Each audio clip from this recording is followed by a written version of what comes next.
السلام علیکم ورحمۃ اللہ وبرکاتہ۔ ناظرین، پروگرام گہری نظر میں آپ کا میزبان عبداللہ علمزیب آپ کی خدمت میں حاضر ہے۔ ناظرین، آج کے پروگرام میں ہم بہت ہی اہم ایک دو ایشو ہیں، ان پہ بات کریں گے۔ سب سے پہلے تو ہم بات کریں گے مملکت میں جو حالیہ دہشت گردی ہوئی اور اس میں اس دوران یا اس کے بعد کچھ ایسے انکشافات، کچھ ایسے اعترافات اور کچھ ایسے ثبوت ہمارے ایجنسیوں کے ہاتھ لگے، ہمارے سیکیورٹی اداروں کے ہاتھ لگے، ہمارے ملک کی جو سلامتی ادارے ہیں ان کے ہاتھ لگے، اور اس کے بعد ان اداروں نے ان عناصر کے اوپر کتنا ایکشن لیا، اور جن کو پکڑا گیا، جنہوں نے اعتراف کیے، جنہوں نے اپنے جرم کا اقرار کیا، ان کو کس حد تک انجام تک پہنچایا گیا، ان کو عوام کی عدالت کے سامنے پیش کیا گیا یا ان کو دبا دیا گیا۔ اگر پیش کیا گیا تو پھر عوام کے دلوں میں یہ سوالات کیوں ہے کہ مملکت کے غداروں کو، مملکت کے دشمنوں کو عوام کے سامنے، عوام کی عدالت میں لا کھڑا کیا جائے؟ لیکن ابھی تک یہ سوال ہی رہا اور اس کا کوئی جواب کسی کے سامنے نہ آیا۔ اور اگر ان عناصر کو اسی طرح پس دیوار چھپایا گیا، ان کو ہر طرح کی سہولت فراہم کی گئی، تو کیوں؟ آخر کیا وجوہات ہیں؟ کیا ہمارے سیاستدانوں کو یہ مملکت عزیز نہیں؟ کیا ہمارے سیاستدانوں کو اس قوم کا بہتا خون، اس کی کوئی پرواہ نہیں؟ کیا ہمارے سیاستدانوں کو، ہمارے اداروں کو اپنے مملکت سے زیادہ دیگر لوگوں کے مفادات عزیز ہیں؟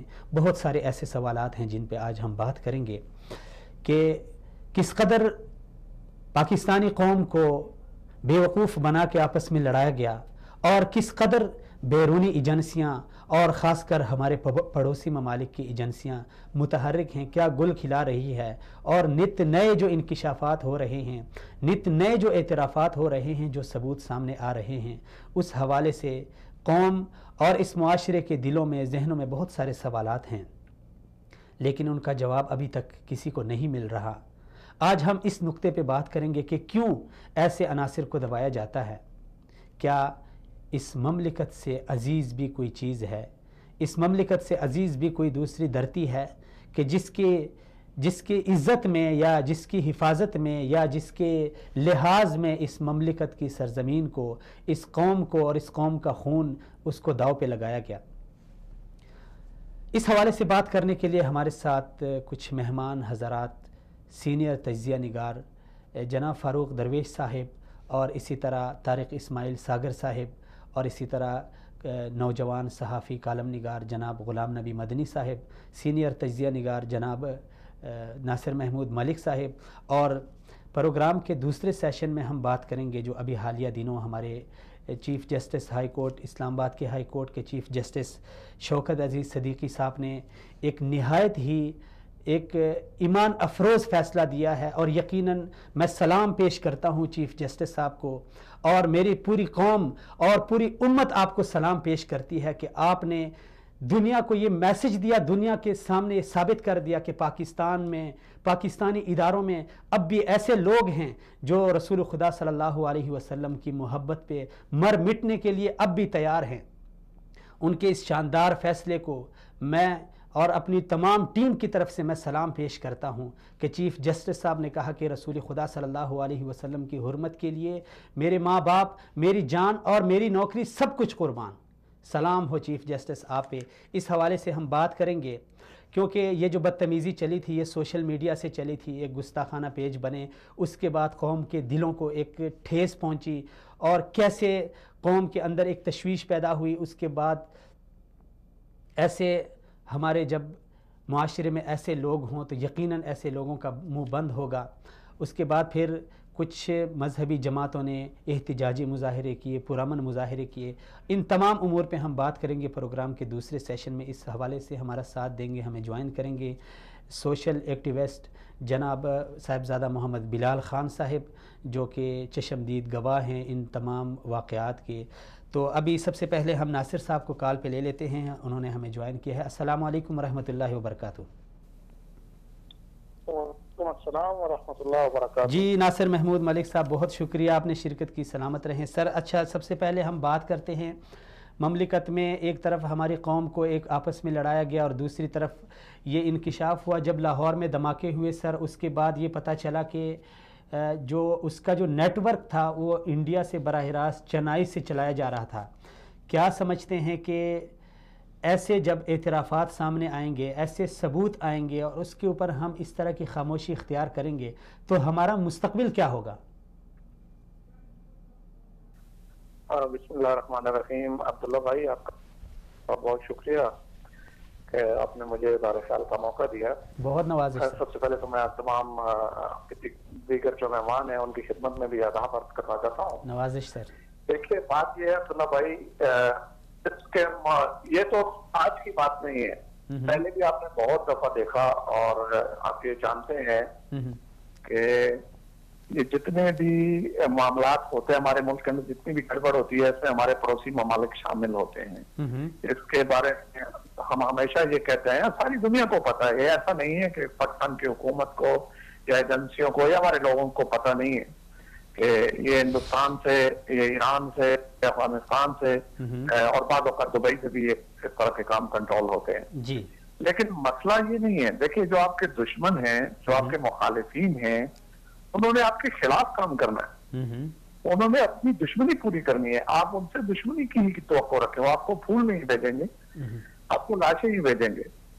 تو دیکھنے والی صورتحال یہ ہے کہ بھائی اس سلسلے میں ہم نے کیا کیا ہے۔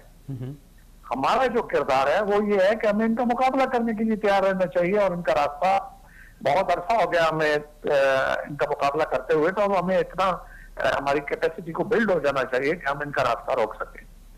تو یہ جو لاہور والا معاملہ ہے، میں پہلے بھی آپ سے عرض کر چکا تھا کہ یہ معاملہ جو ہے اور کچھ اور چیزیں جو ہیں وہ چنائی سے کنٹرول کی جا رہی ہیں، اور ابھی بھی میں آپ کو کہہ رہا ہوں کہ ابھی بھی آج کے دن بھی چنائی سے کچھ اسپیشل قسم کی جو یہ ٹرانسمیشن ہے وہ ادھر سے کنٹرول ہوتی ہے۔ یہ پیجز جو چل رہے ہیں جن کی جسٹس صدیقی صاحب، اللہ ان کو جزائے خیر دے، انہوں نے بات بھی کی ہے، تو میں سمجھ ہوں کہ اس سلسلے میں ہمیں سب سے پہلے جو کام کرنے والے ہیں، سب سے پہلا کام تو ہمیں یہ کرنا چاہیے، جس طرح ہم نے افغانستان کی سرحد بند کی ہے، بالکل اسی طرح ہمیں ایران کی سرحد بند کر دینی چاہیے، بالکل اسی طرح ہمیں انڈیا کی سرحد مکمل سیل کر دینی چاہیے، اور جو پوری طرح سیکیورٹی کلیئرنس کے بعد جو ایک پاکستانی جس طرح امریکہ میں جاتا ہے، بالکل اس طرح کوئی انڈین، کوئی افغانی، کوئی ایرانی اگر پاکستان میں یا کوئی پاکستانی، اچھا ملک صاحب، میں آپ سے بالکل 100% متفق ہوں کہ جس طرح ہم نے ملک صاحب آپ صرف یہ چینل بند کر دیں، آپ نے کیا افغانستان کا بارڈر بند کرنے سے کتنا فرق پڑا، لیکن یہ سب دنیا کو پتا ہے کہ ایران جو ہے کلبھاشن جاتے ہیں کو دے لیں، اور پچھلے عبد المالک نے بھی کہا تھا کہ ایران جو ہے دہشت گردی میں ہزارہ قبائل کے قتل عام میں ملوث ہے، تو ایران جب آپ ادھر سے دہشت گردوں کا راستہ بند کرتے ہیں تو ایران کھول دیتا ہے۔ اب میں کل ہی ایک ڈاکومنٹری دیکھ رہا تھا کسی چینل کی کہ 18,000 پاکستانی، اعزاز سید ہمارے بڑے سینئر رپورٹر ہیں این جی او کے، ان کی ڈاکومنٹری میں دیکھ رہا تھا، بلکہ وہ کسی چینل پہ شاید بیٹھے ہوئے تھے، کہ 18,000 پاکستانی جو ہیں وہ ایران کی طرف سے لڑنے کے لیے شام میں گئے ہوئے ہیں جی۔ اب دیکھیے جب وہ لوگ واپس آئیں گے تو انڈیا اور اب آپ کے دشمنوں کو تو صرف ان کو فون کال یا میسیجز پہ لینا پڑے گا، تربیت یافتہ تو وہ ہوں گے، اور ان کو وسائل جو ہے وہ ایران دے کے بھیج دے گا، مسائل جو باقی ان کا چھوٹا موٹا اسلحہ ہے وہ ہمارے ہاں ڈھیر لگے ہوئے ہیں، کہیں نہ کہیں سے وہ اکھاڑ لیں گے، اور پھر اس طرح کی کاروائیاں ہوتی رہیں گی۔ تو اس کا سب سے پہلا حل تو میں بالکل وفاقی حکومت کو اس پہ جو ہے نا داد دینا چاہوں گا کہ انہوں نے افغان بارڈر بند کیا، جی ملک لیکن صاحب، میں اس پہ ان کو یاد بھی دلانا چاہوں گا کہ اس کا کوئی فائدہ نہیں ہے جب تک ایران کا بارڈر نہ بند کیا جائے۔ جی ملک صاحب، میں بھی یہی عرض کر رہا ہوں کہ ایک طرف ہمیں پتا ہے کہ وہ ہمارا دھڑا دھڑ خون، جی ملک صاحب آپ مجھے سن پا رہے ہیں؟ ملک صاحب میں یہ عرض کر رہا ہوں کہ جس طرح ہمیں پتہ ہے کہ وہ ہمارا خون بہا رہے ہیں اور دڑا دڑ پکڑے بھی جا رہے ہیں، جس طرح بھی آپ نے ذکر کیا، اسی طرح میں جیو نیوز کا جو آفیشیل پیج ہے اس سے میں نے کچھ اسکرین شاٹ لیے ہیں، اور اس پہ باقاعدہ انہوں نے لکھا ہے کہ سرگودا میں 3 افراد کو گرفتار کیا گیا ہے جو شام سے لڑ کے آئے ہیں، اور باقاعدہ انہوں نے یہاں پہ اڈے ڈالے ہیں دہشت گردی کے، ان سے بھاری اسلحہ برآمد کیا گیا ہے۔ تو آپ کیا سمجھتے ہیں کہ کب تک ہم یہ پڑوسی کا ڈنڈورا پیٹتا رہیں گے اور اسلامی برادر کا ڈنڈورا پیٹتا رہیں گے؟ آپ کی یعنی بات مجھ تک نہیں پہنچ پا رہی. آواز آپ تک جی ملک صاحب آواز آ رہی ہے آپ کو؟ جی ناظرین ملک صاحب سے ہمارا رابطہ منقطع ہو گیا ہے. تو میں عرض کر رہا ہوں کہ جس طرح ملک صاحب نے کہا کہ میں ان سے بالکل 100% متفق ہوں کہ جس طرح ہم نے انڈیا کی بارڈر کو بند کیا ہے اور بڑے سخت سیکیورٹی وہاں پہ رکھی گئی ہے، اور کمال کی بات یہ ہے کہ مشرقی بارڈر اس پہ انڈیا کی اتنی مجال نہیں ہے کہ وہ مملکت میں داخل ہو اور اس کے جاسوس داخل ہوں. ہوتا کیا ہے، وہ اپنے لوگوں کو کلبوشن جیسے درندوں کو جو پاکستان کی سالمیت کے لیے ایک بہت بڑا خطرہ تھے، اور یہ تو ہم سلام پیش کرتے ہیں اپنی ایجنسیوں کے، انہوں نے بروقت اس کارروائی کو ناکام بنایا اور اس جیسے عناصر کو پکڑ لیا. جی ملک صاحب کال پہ ہیں. جی ملک صاحب السلام علیکم. ملک صاحب آواز آ رہی ہے آپ کو میری؟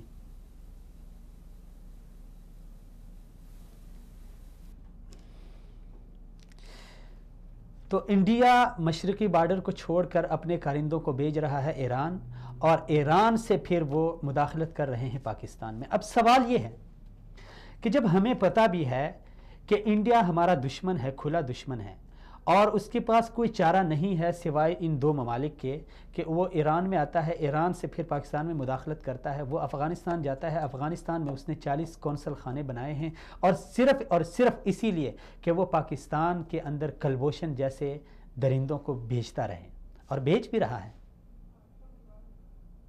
اب سوال یہ ہے کہ جب ہمارے سامنے اتنے سارے ثبوت ہیں، اتنے سارے اعترافات ہمارے سامنے ہیں، اور اس کے باوجود بھی ہم اس سرحد کو اسی طرح چھوڑ دیں، تو یہ ہم دنیا کو کیا بتائیں گے؟ ہم اس قوم کو کیا جواب دیں گے؟ یہاں سے زائرین کے نام پہ بسیں آتی ہیں جاتی ہیں، اور ان بسوں میں کیا آتا ہے اور کیا جاتا ہے یہ سب کو پتہ ہے. کتنی بار اس طرح کی بسیں پکڑی گئی، سیکیورٹی اداروں نے ان کو پکڑا ہے، ان سے بارے اسلحہ برآمد ہوا ہے. جی ملک صاحب السلام علیکم. کتنی بار ان سے اسلحہ پکڑا گیا ہے اور کتنی بار یہ اعترافات ہوئے ہیں، لیکن پھر بھی ہمارے ادارے بالکل خاموش ہیں. کلبوشن نے اعتراف کر لیا، اور مزے کی بات تو یہ ہے، عجیب صورتحال ہے. عزیر بلوچ کچھ دن پہلے ان کے اعترافات ہوئے ہیں، اور انہوں نے باقاعدہ اعتراف کیا ہے کہ عزیر بلوچ کو باقاعدہ طور پہ ان کی سیکیورٹی اور ان کا سب کچھ، ان کو سیکیورٹی، حتیٰ کہ ان کو پولیس بھی ایران نے دی تھی، جو پولیس، اور حتیٰ کہ ان کو گاڑی بھی ایران نے دی تھی جو عزیر بلوچ جیسے عناصر کو لا کے بلوچستان کے بارڈر پہ چھوڑتی تھی. وہاں سے وہ اندر پاکستان میں آتا تھا، پاکستان میں وہ کیا کرتا تھا وہ سب کو پتہ ہے، مجھے وضاحت کرنے کی کوئی ضرورت نہیں ہے. اور پاکستان میں پھر اس کی سرپرستی کون کر رہا تھا یہ بھی مجھے اس کی بھی وضاحت کی کوئی ضرورت نہیں ہے. مجھے اس کی بھی وضاحت کی ضرورت نہیں ہے کہ عزیر بلوچ نے چند دن پہلے کیا اعترافات کیے ہیں. اس کے پاس پاسپورٹ کس ملک کا تھا، اس کو سیکیورٹی کس ملک نے دی تھی، اس کو مملکت میں اس کو سپورٹ کون سے ملک کی ایجنسی کر رہی تھی، یہ پوری پاکستانی قوم کے سامنے آیا ہیں. لیکن اس کے باوجود بھی ہم ایسے گنگے بہرے بنے ہوئے ہیں، ہم کوئی ایکشن نہیں لیتے، ہم اٹھتے نہیں ہیں، ہم اپنے اداروں سے پوچھتے نہیں ہیں کہ آخر کب تک ہمیں مارا جائے گا، آخر کب تک ہمارا خون بہایا جائے گا. باشعور قومیں کبھی بھی اپنے حق سے دستبردار نہیں ہوتی، باشعور قومیں کبھی بھی اپنے حق اور کبھی بھی وہ حقائق کو دیکھ کے اس کو نظر انداز نہیں کرتی. لیکن شاید ہم من حیث القوم ایسے احساس اور شعور سے عاری ہیں کہ ہمیں سب کچھ پتہ ہوتا ہے کہ یہ فیصلہ اور یہ کارروائی ہمارے حق میں ہے، یہ ہمارے خلاف ہے، یہ مملکت کے خلاف ہے. لیکن ہماری مجبوری ہوتی ہے یا سیاسی کرسی یا کوئی منصب یا کوئی اقتدار یا کوئی دنیاوی لالچ یا کوئی بیرونی بھیک، میں اسے بھیک کہتا ہوں، بھیک، اس سے بہتر ہے کہ ایک انسان جا کے کسی چوک میں بھیک مانگے، وہ اس سے بہتر ہے کہ آپ اپنی مملکت کا سودا کریں، اپنی زمین کو بیچیں اور اپنے ضمیر کو بیچیں، اور کسی دوسرے ملک سے آپ کو فنڈنگ ہوتے رہے اور آپ اس کے بدلے میں اپنی مملکت کے مسلمانوں کو، پاکستانیوں کا خون بہاتے رہیں، وہاں پہ خون اور دھماکے کرتے رہیں۔ یہ بہت ہی شرمناک صورتحال ہے۔ جی ناظرین، اگر آپ اس پروگرام میں ہمارا ساتھ دینا چاہتے ہیں تو ہمارا فون کال نمبر ہے 005500441144031011۔ یہاں پہ ہم لیتے ہیں ایک چھوٹا سا بریک کے بعد دوبارہ سے آتے ہیں اور اپنے مہمانوں سے بات کرتے ہیں۔ اگر آپ کال کرنا چاہیں تو پروگرام کے اینڈ پہ آپ کو بھرپور ٹائم دیا جائے گا، آپ کی آراء کا خیر مقدم کیا جائے گا۔ لیتے ہیں ایک چھوٹا سا بریک کے بعد دوبارہ سے ملتے ہیں۔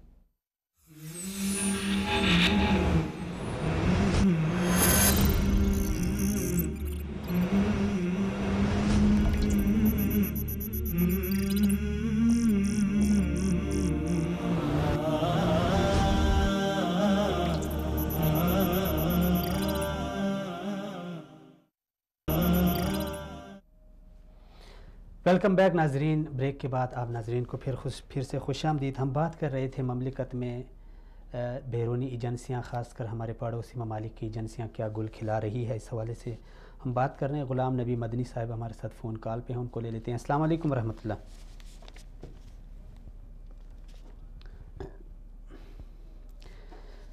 جی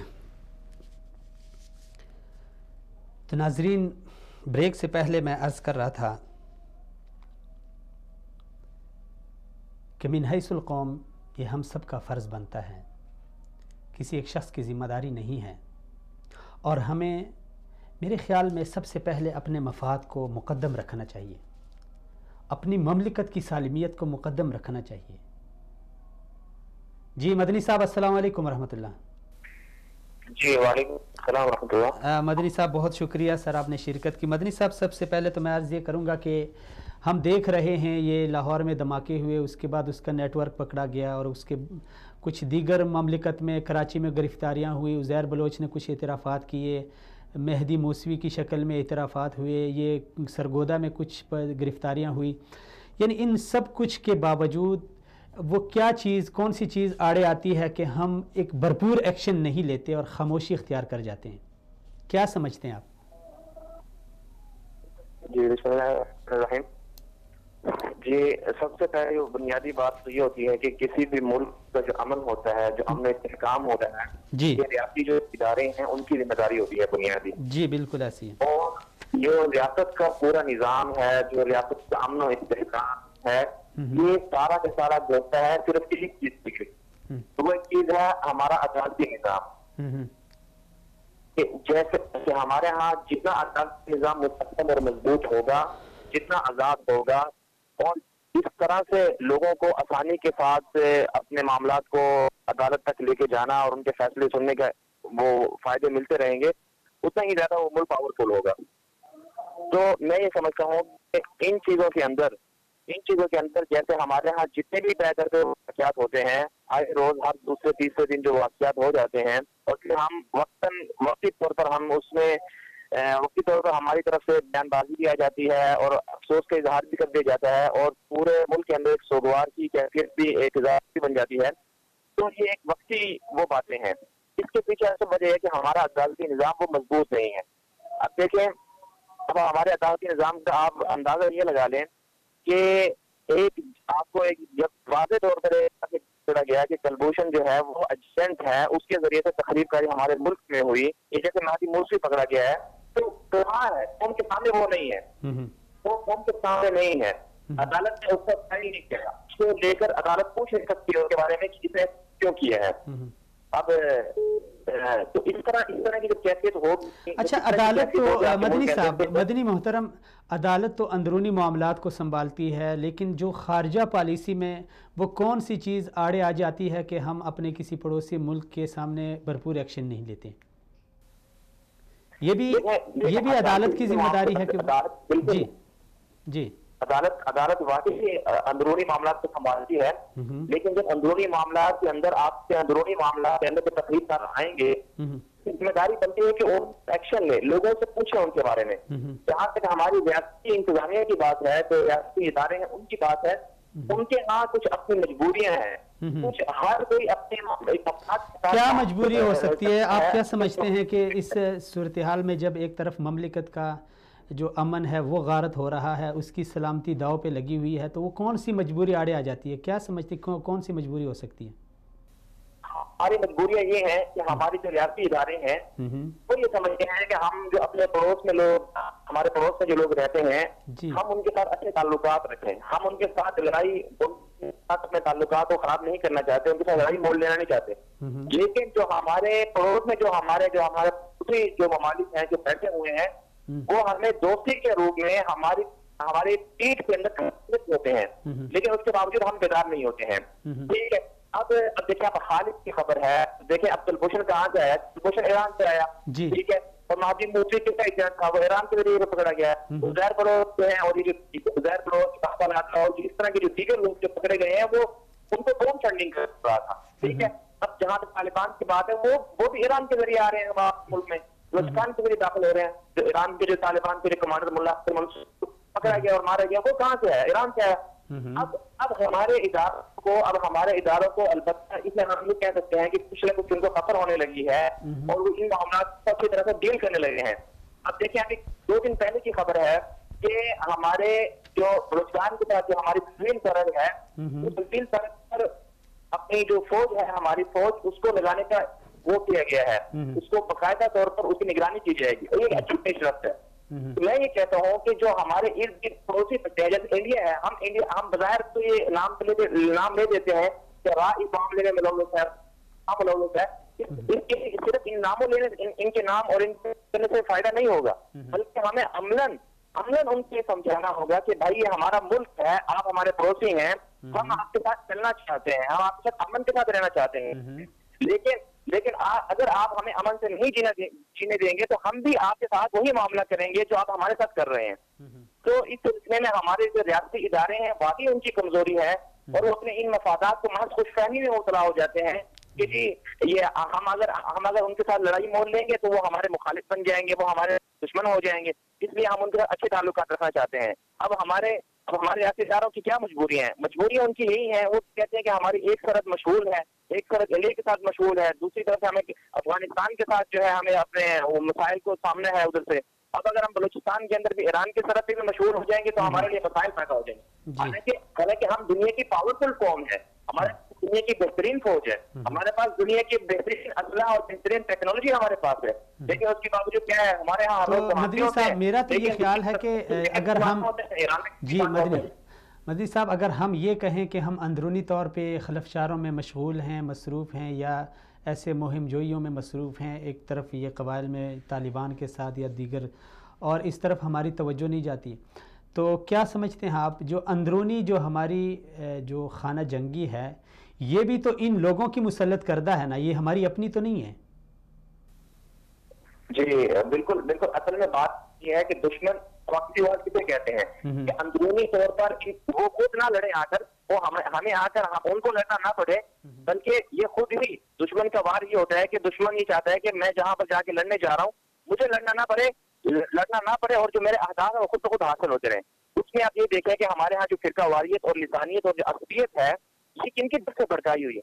یہ اغیار کی طرف سے بھڑکائی ہوئی ہے، جو ہمارے دشمن ہیں ان کی طرف سے. ہمارے ہاں جو اندرونی خانہ جنگی ہے اس کے جو بنیادی اسباب میں سے جو سب سے بڑی وجہ ہے وہ یہ ہے کہ باہمی طور پر لوگ نظریات اور اپنے جذبات کے طور پر نہیں لڑ رہے، ایک دوسرے کے خلاف جو فرقہ واریت کے طور پر ہو رہے ہیں وہ ایک دوسرے کے محض ذاتی طور پر نہیں ہو رہے، بلکہ ان کو پیچھے سے کسی پلان کے تحت ان کو آگے لایا جاتا ہے، اس کو ڈیل کیا جاتا ہے، لوگوں کو ابھارا جاتا ہے، لوگوں کو پیسے دیے جاتے ہیں. تو خانہ جنگی جو ہماری اندرونی خانہ جنگی ہے، اس کے اسباب ہیں، ہمیں ان پر غور کرنا چاہیے. اس کے اسباب کے پیچھے جو ہمارے جو ارد گرد جو ہماری قاتم بستی ہیں، ہمارے جو پڑوسی ممالک ہیں وہ طاقتیں ہیں، وہ یہ چاہتی ہیں کہ ہمارے ملک میں امن نہ آئے. ہمیں ان کے ساتھ ویسے ہی ڈیل کرنا ہوگا. ہمارے اداروں کو اصل جو جڑ ہے، جو مسائل کی اصل جڑ ہے اس کی طرف فوکس کرنا ہوگا, ان کے حل کی طرف غور کرنا ہوگا. اب ہم دیکھتے ہیں کہ ہمیں نام سے بھی جاتا ہے کہ جی یہ طالبان نے یہ حملہ کیا, یہ فلاں نے اس کی ذمہ داری قبول کر لی, فلاں نے. طالبان کو کس نے بنایا؟ چلیں یہ بہت اہم بات ہے مدنی محترم, میں آپ سے بالکل متفق ہوں کہ ہمیں بجائے اس کے کہ صرف بیان بازی تک محدود رہیں, ہمیں وہ اصل محرکات اور جو اس کی جڑیں ہیں ان تک پہنچنا چاہیے کہ یہ اندرونی جو خانہ جنگی ہے یہ ہم پہ کس نے مسلط کی ہے اور کیوں مسلط کی ہے. بہت شکریہ مدنی محترم, آپ نے شرکت کی, ٹائم دیا. جی ناظرین, بڑی اچھی بات ہے کہ یہ پچھلی بار بھی میں نے عرض کیا تھا کہ ہمیں بجائے اس کے کہ اپنی قوم کے اوپر ہم برس پڑیں, ان کے لیے قہر بن جائیں, اپنی پولیس کو لے کے اپنی ہی قوم کے اوپر اس کا بندوق چلائیں, تو میرے خیال میں بہتر یہ ہے کہ ہمیں ان اصل محرکات اور جو اصل جو عناصر ہیں, جو جڑیں ہیں, ان تک پہنچنا چاہیے. اور بعض دوستوں کا تو یہ بھی کہنا ہے کہ ان تک ہم پہنچے ہوئے ہیں لیکن ہاتھ نہیں ڈالتے. اب سوال پھر سے وہی ہے کہ کیوں نہیں ڈالتے, کیا وجہ ہے؟ تو یہ بڑی تشویشناک صورتحال ہے. دوسری جو اہم چیز ہے وہ یہ ہے کہ جب ایسی صورتحال پیدا ہو کہ آپ کے سامنے اعترافات ہو جائیں اور اس وقت پھر آپ اپنی مملکت کی سلامتی کو مؤخر کر دیں اور دوسروں کو مقدم کر دیں, اور پھر بہانہ یہ کریں کہ ہم پڑوسیوں کے ساتھ اچھے تعلقات چاہتے ہیں کیونکہ ہم ابھی اس کی مملکت اس کی متحمل نہیں ہے کہ بیرونی مداخلت کر سکے یا بارڈر سے اس پار جا کے کسی کے ساتھ لڑ سکے یا کسی سے بات کر سکے. کیونکہ ہم مجبور ہیں, ہم اندرونی جو خلفشار ہے, اندرونی مہم جوئیاں ہیں اور جو اندرونی خانہ جنگی ہے اس میں مصروف ہیں. تو اب یہ ایک سوچنے والی بات ہے کہ یہ ہمارے اندر یہ دشمن کس نے بنائے, ہمارے اندر وہ کون لوگ ہیں جو ہمیں مار رہے ہیں, ہمارے اندر وہ کون لوگ ہیں ہمیں مار رہے ہیں اور کیوں مار رہے ہیں. اب اگر ان سوالوں کے جواب اگر ہم سنجیدگی کے ساتھ غور کریں اور اپنی سیاست کو پس پشت ڈال دیں اور مملکت کے امن کو, اس کی سلامتی کو مقدم رکھیں, تو یقیناً ایسے سوالات کے جواب بہت جلد منظر عام پہ آ سکتے ہیں اور ایسے عناصر کو ہم جلد بے نقاب کر سکتے ہیں. ایسے ممالک کے سامنے ہم احتجاج ریکارڈ کرا سکتے ہیں, اقوام عالم کے سامنے ہم ثبوت لے جا سکتے ہیں. لیکن یہ ایک بڑی شرمناک صورتحال ہے. ابھی ہم پروگرام کے جو اہم ترین ایک سیشن ہے, جسٹس شوکت عزیز صدیقی صاحب نے جو ریمارکس دیے تھے اس حوالے سے بات کرتے ہیں. تو بلال خان ہمارے ساتھ فون کال پہ ہیں. السلام علیکم ورحمۃ اللہ. وعلیکم السلام ورحمۃ اللہ وبرکاتہ. بلال صاحب بہت شکریہ آپ نے شرکت کی. بلال بھائی, میں نے عرض کیا کہ یہ جو گستاخی کی, یہ جو بدتمیزی شروع ہوئی, یہ سوشل میڈیا سے اس کا آغاز ہوا, اور پھر آپ بخوبی جانتے ہیں کہ سوشل میڈیا سے یہ لہر ایسی چلی کہ اس نے پورے جو مسلمان ہیں, پوری امت مسلمہ ہے اور خاص کر پاکستانی جو قوم ہے, ان کے دلوں کو ایک بہت بڑی ٹھیس پہنچائی. آپ سوشل میڈیا سے وابستہ ہیں اور سوشل ایکٹیوسٹ ہیں, تو کیا سمجھتے ہیں کہ سوشل میڈیا پہ یہ کتنے عناصر تھے, ان کے مقاصد کیا تھے, بیسکلی ان کا مقصد کیا تھا؟ جی بسم اللہ الرحمن الرحیم. سب سے پہلے تو یہ دیکھنا ہے کہ یہ کام جو ہے اس کا سلسلہ شروع کب ہوا ہے. سوشل میڈیا پہ فیس بک جو ایک سماجی رابطوں کی ایک ذریعہ ہے اور اس کے بہت سے فوائد بھی ہیں اور اخلاقی طور پر نقصانات بھی بہت زیادہ تھے. اولاً تو اس سے اتنا زیادہ یہ اتنی ضرورت کے ساتھ کام نہیں کر پا رہے تھے, لیکن 2014 اور 13 سے لے کر ابھی تک آہستہ آہستہ یہ لوگ پھیلے اور دھیرے دھیرے سب سے پہلے انہوں نے آہستہ آہستہ ان چیزوں کو ٹارگٹ کرنا شروع کیے جو ہمارے یہاں اتنی زیادہ اہمیت نہیں رکھتے. مثلاً سب سے پہلے مولوی اور مسجد کا یا مدرسے کا مذاق اڑاتے پھر قانون پہ ہاتھ ڈالا گیا کہ یہ قانون کی فلاں چیز جو ہے یہ غیر انسانی ہے. پھر اس کے بعد اگر دیکھا جائے تو یہ ایک بہت بڑا انسیڈنٹ تھا ممتاز قادری اور سلمان تاثیر کا. اس کے بعد جو بدتمیزی شروع ہوئی ہے اس کو لے کر سب سے زیادہ ایشو جب اٹھایا گیا, پھر شان تاثیر نے حالیہ جو ایک بیان بھی دیا اس سے پہلے بھی, تو 2016 کا جو سال ہے یہ اس حوالے سے میں سمجھتا ہوں سوشل میڈیا پر کافی عرصہ ہوا ہمیں دیکھتے ہوئے کہ الحاد اور دہریت کا جو ایک نام لے کر انتہائی غلاظت سوشل میڈیا پہ جو ڈالی گئی, مجھے یہ چیز نہیں سمجھ آئی کہ ظاہریت جو خود مذہب کو تسلیم نہیں کرتے، تو اس کے پیچھے کون سے عناصر ہیں جن کا صرف واحد مقصد یہ ہے کہ وہ اسلام کو اور پیغمبر اسلام کو جو ہے ٹارگٹ بناتے ہیں، اس کی توہین کر کے مسلمانوں کے اندر ہی بلکہ پاکستان کے اندر موجود کچھ لوگ ایسا کام کر رہے ہیں۔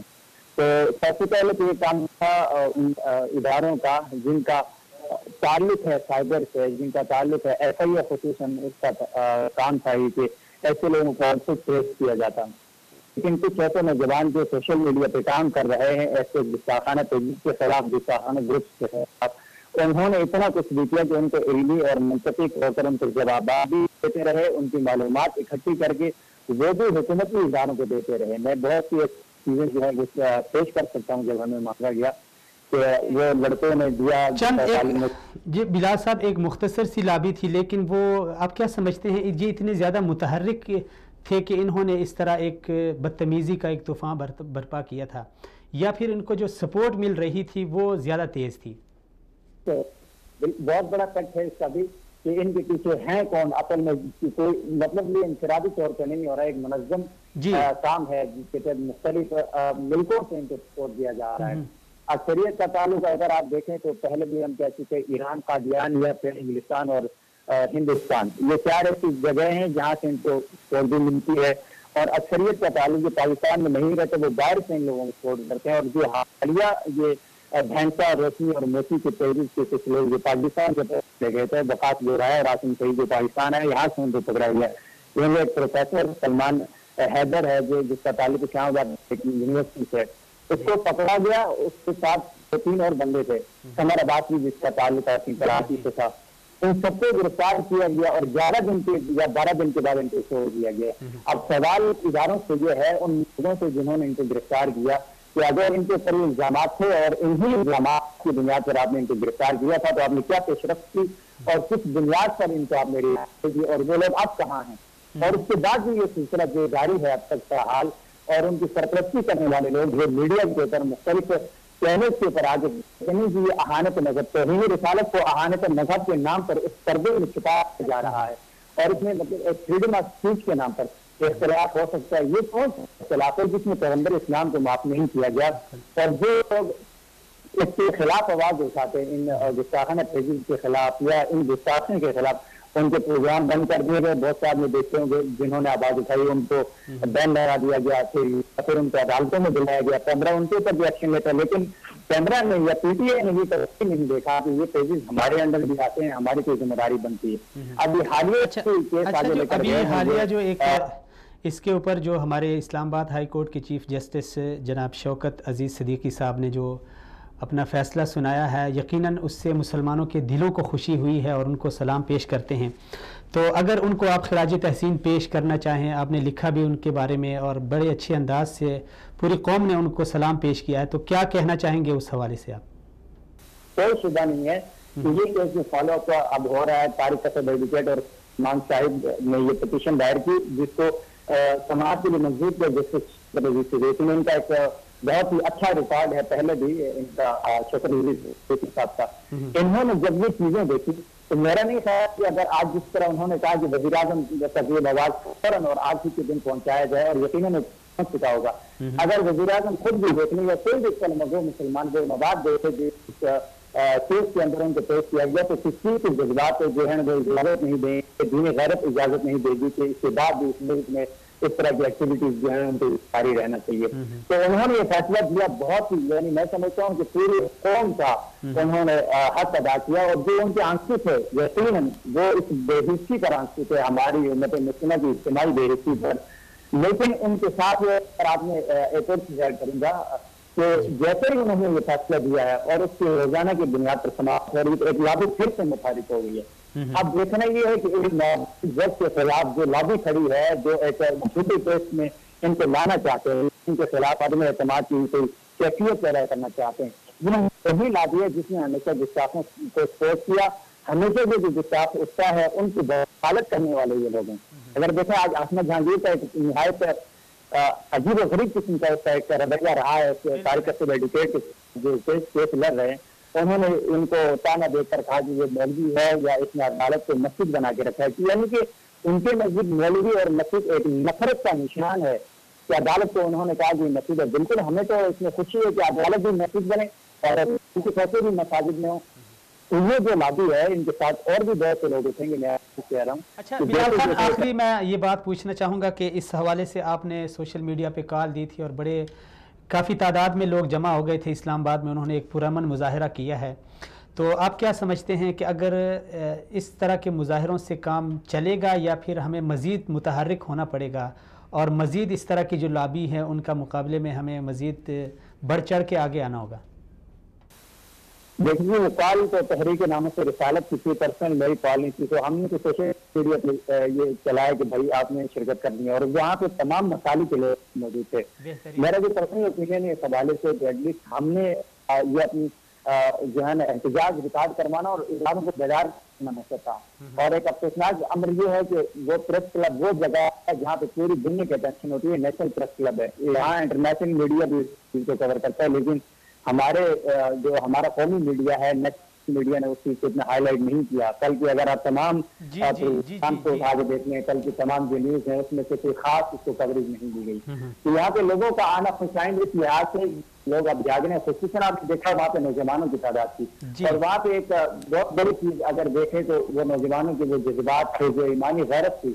لیکن وہاں سے آرگنائز کرنے والے لوگوں نے ان کو یہ کہا کہ بھائی آپ نے قانونی راہ کو اختیار کرنا ہے اور قانون کے تحت ہی ان لوگوں کو اپنے انجام تک پہنچانا ہے.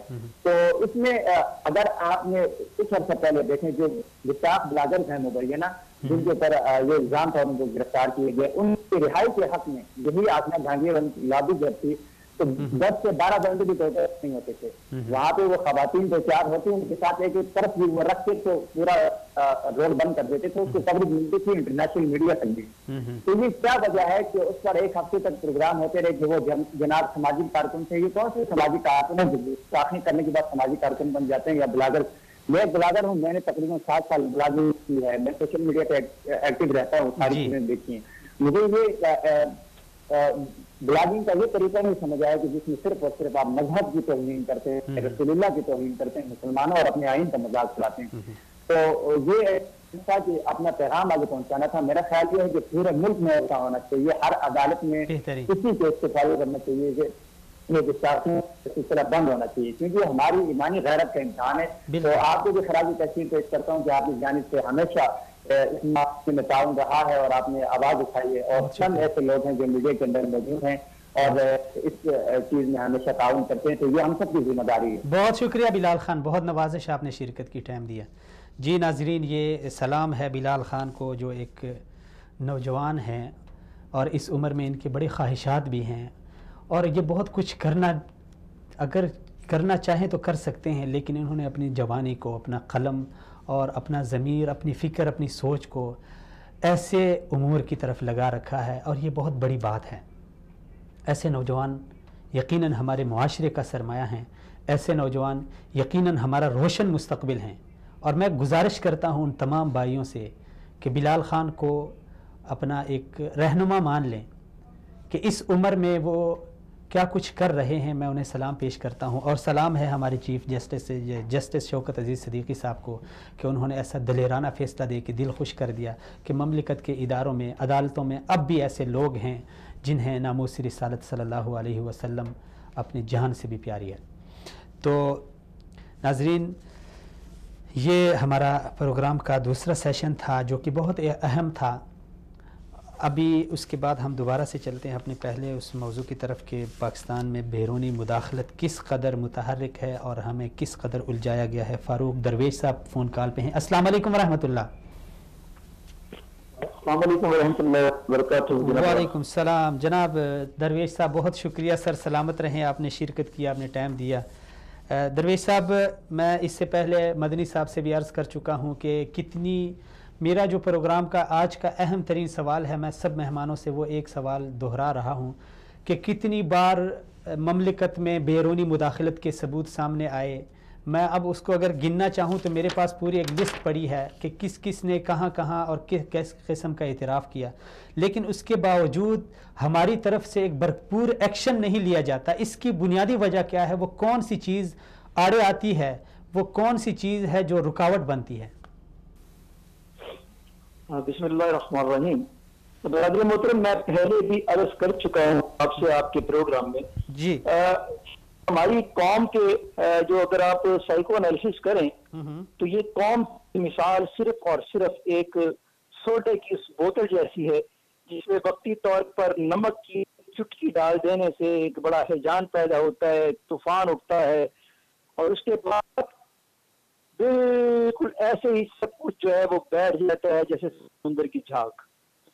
تو یہ ایسا ہی ہوتا آ رہا ہے, اور یہ ہمارا ہی نہیں ہے بلکہ اگر دیکھیں تو برصغیر پورے کی جو آپ سیاسی پس منظر پہ نظر دوڑائیں اور اس کی سیاسی تاریخ پہ نظر دوڑائیں, یہاں پہ انسانیات ہونے کے بعد بھارت پہ رونما ہو رہے ہوں, احمد آباد میں مسلمان زندہ جلائے جا رہے ہوں, کشمیر میں گولیاں چل رہی ہوں, پیلٹ گنوں کے ذریعے لوگ نابینا ہو رہے ہوں, تو ایک وقتی طور پہ جو ہے جان پیدا ہوتا ہے, لوگ اٹھتے ہیں, نعرے مارتے ہیں, سوشل میڈیا متحرک ہوتا ہے, اس پر بہت بند ہو جاتا ہے.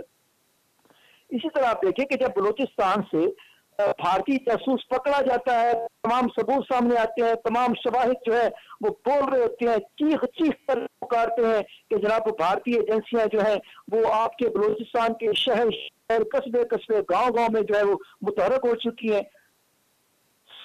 تمام جتنے بھی حالات ہوتے ہیں, جتنے بھی سچائیاں ہوتی ہیں, وہ چیخ چیخ کے آپ کو کہہ رہے ہوتی ہیں جناب کہ ایران میں جو ہے ہمارا برادر اسلامی ممالک جس کو ہم کہتے ہیں وہ جناب افغانستان کی ایجنسیوں کے ساتھ مل کر بھارتی ایجنسیوں کے ساتھ اشتراکی عمل کرتا ہوا آپ کی جو ہے وہ مغربی سرحدیں وہاں پر فتنہ گری جو ہے وہ پھیلا رہا ہے, اور وہاں سے نکل کر وہ آپ کے شہروں میں جیسے راکی جو ہے وہ شیطانی اور دجالی جو حرکات ہیں اس کے تمام شواہد جو ہے پورے پاکستان کے چپے چپے میں دیکھے جاتے ہیں, محسوس نہیں ہوتے, دیکھے جاتے ہیں, کان سنتے ہیں ان دھماکوں کو, نظریں دیکھتی ہیں ان لاشوں کو جو راہ کی مرہون ملت جو ہے پاکستان کی مساجد میں, امام بارگاہوں میں اور جناب والا مارکیٹوں میں, بازاروں میں, چوباروں میں دوپہری لاشیں پڑی ہوتی ہیں.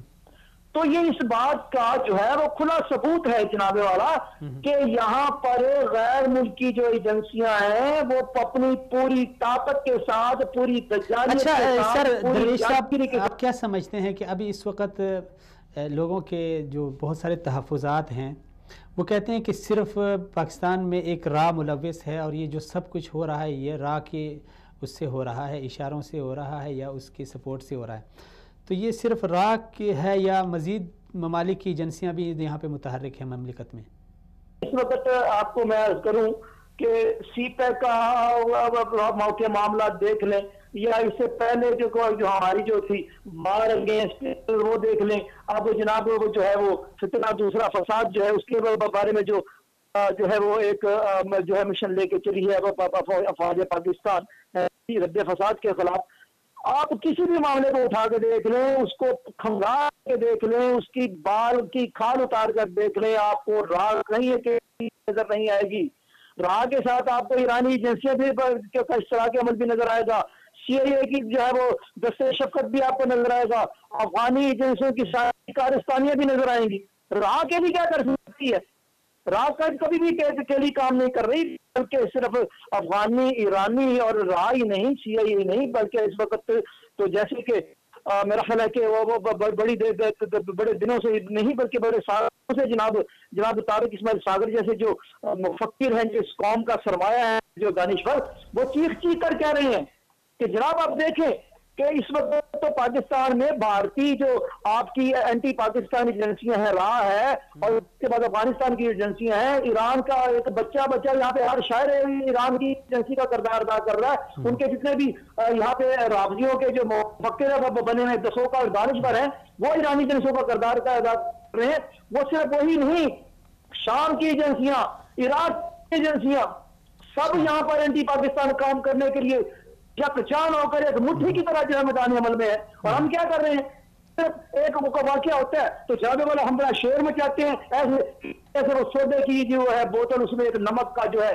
چٹکی گرا دی ہے, بڑے شور میں چاہتے ہیں. اور یہ ہر معاملے میں میں یہاں تک فاروق صاحب, یہ جس طرح آپ نے کہا اور یہ بڑے عجیب انکشافات ہیں کہ شام کی اور عراق کی ایجنسیاں بھی اینٹی پاکستان اس مہم میں جو ہے نا بڑھ چڑھ کر حصہ لے رہی ہے, تو اس کا مطلب ہے کہ پاکستان کے لیے سامنے بہت سارے چیلنجز ہیں، لیکن ایک جو بات ابھی ریسنٹلی ہم دیکھ چکے ہیں کہ سوشل میڈیا پہ قوم کو آپس میں لڑانے کی کوشش کی گئی اور الحمدللہ ناکام ہو گئی، بہت جلد وہ اس کو ختم بھی ہو گیا. لیکن کیا سمجھتے ہیں کہ یہ بھی اسی کی ایک لہر ہے کہ پاکستان میں پٹھان کو پنجابی کے ساتھ، سندھی کو بلوچی کے ساتھ لڑا کے جو ہے نا یہ اسی کی ایک لہر ہے؟ میں بتاؤں، یہ ابھی نہیں. آپ دیکھیں کہ جب بادشاہ خان سے لے کر بادشاہ خان کی اولاد تک اور اس کے بعد پھر اس کی در اولاد تک، جب دہلی میں ان کو دہلی میں ان کے پذیرائی کر کر انہیں اجر کے پیش کر کر انہیں ان کو جناب والا نوازا جاتا ہے، انعاموں سے نوازا جاتا ہے، ایوارڈوں سے نوازا جاتا ہے. پاکستان کی بدخوئی کرنے والے، پاکستان کے خلاف اور پاکستان کی فوج کے خلاف، عسکری اداروں کے خلاف حد افزائی کرنے والے ہر عنصر کو جناب جو ہے اس کی تقریر کی جاتی ہے، اس کے خلاف پروپیگنڈا کیا جاتا ہے. یہ کیوں ہوتا ہے؟ اس کا پھر اثر کیا نکلتا ہے؟ فنڈ کریٹ ہوتے ہیں، کالا پاک ڈیم کی مخالفت ہوتی ہے، صرف ڈیم کی مخالفت نہیں ہوتی، اسی آڑ میں پھر اندرون سندھ میں اور پھر پختون ایریا کے جتنے بھی ہیں، پختونخوا ایریاز ہیں، وہاں پر پنجابی کو پٹھان کے خلاف، پٹھان کو پنجابی کے خلاف، سندھی کو مہاجر کے خلاف اور بلوچی کو پنجابی کے خلاف لڑایا جاتا ہے. اور اس کے صرف مذہبی طور پہ نہیں لڑایا جاتا، صرف مسلکی طور پہ نہیں لڑایا جاتا، پٹھان کو پنجابی کو قومیت کے اعتبار سے نہیں لڑایا جاتا. آپ دیکھیں کہ ساتھ دیوبندی کو اہل حدیث سے بھی لڑایا جا رہا ہے، بریلوی کو دیوبندی سے لڑایا جا رہا ہے. اس کے بعد اگر اندرون سندھ جا کر دیکھیں تو وہاں پہ اور ایرانی ایجنسیاں پوری اپنی قوت کے ساتھ جناب جو ہے سندھ میں جو قومی پسند کی چھوٹی چھوٹی جماعتیں ہیں، جو جیسے تانگے کی سواریوں والی جو جماعتیں ہیں، ان میں ہوا بھر رہی ہے، ان کے غبارے میں وہ اس لیے بھر رہی ہے کہ جو ان کا ایک پلان ہے، جو یہ بار بار کہتے ہیں جناب کہ ہم پاکستان کو سی پیک کے بعد کا جو ہے پروگرام ہے، اس کو جناب اس کو نقصان پہنچانے کے لیے، سبوتاژ کرنے کے لیے ہم پاکستان کو راجستھان کی بارڈر سے لے کر اور بارڈر تک سینٹر سے کام کرنا چاہتے ہیں. آپ دیکھیں کہ اس چھوٹی سی آڑ میں.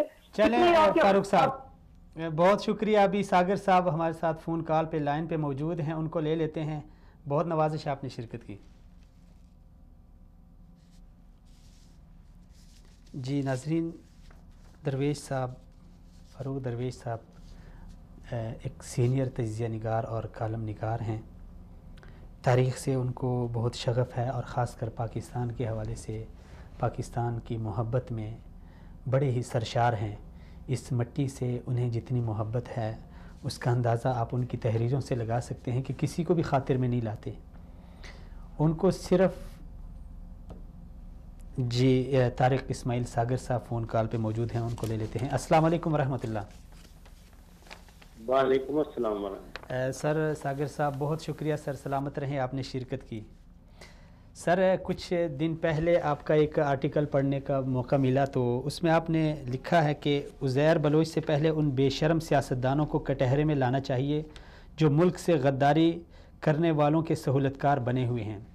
سر یہ تو بات بالکل عیاں ہے کہ مملکت میں اس وقت بہت ساری ایجنسیاں اینٹی پاکستان مہم میں وہ سرگرم ہیں، لیکن اس بات کی سمجھ نہیں آئی کہ کیا ان کو ہمارے سیاستدانوں کی پناہ یہ ان کو میسر ہے یا ہمارے سیاستدانوں نے ان کو پناہ دی ہوئی ہے. یہ کیا، مجھے ذرا اس کو سمجھا دیں. جی بسم اللہ الرحمن الرحیم. جی برادر عزیز، جی پاکستان کی تاریخ جو ہے وہ مقامی اور غیر مقامی غداروں سے تو بھری ہوئی ہے. جی جی بدقسمتی یہ ہے کہ یہاں بڑی آسانی سے ایسے آستین کے سانپ میسر آ جاتے ہیں جو دشمن ملک کے لیے ایک ایسا ٹول بن جاتے ہیں جنہیں وہ جب چاہے استعمال کر لیتے ہیں. پاکستان کے جو بڑے بڑے سیاستدان ہیں، آپ ہر پاکستانی جانتا ہے، ان کے کاروبار، ان کے بچے، ان کے ذہن سہن سب کچھ پاکستان سے باہر ہے. پاکستان میں پچھلے 30 سال سے 2 پارٹیاں رولنگ پارٹی ہیں، ایک مسلم لیگ ہے اور دوسری پیپلز پارٹی ہے. ان لوگوں میں ان کے جتنے بڑے لیڈر ہیں، ان کے سکینڈل پوری دنیا میں پھیلے ہوئے ہیں. یہ لوگ دن رات جھوٹ بولتے ہیں، یہ کرتے ہیں. ان کی ضرورت ہے کہ جو گنڈے بدماش ہیں، جو لوگ موالی ہیں، ان کو اپنے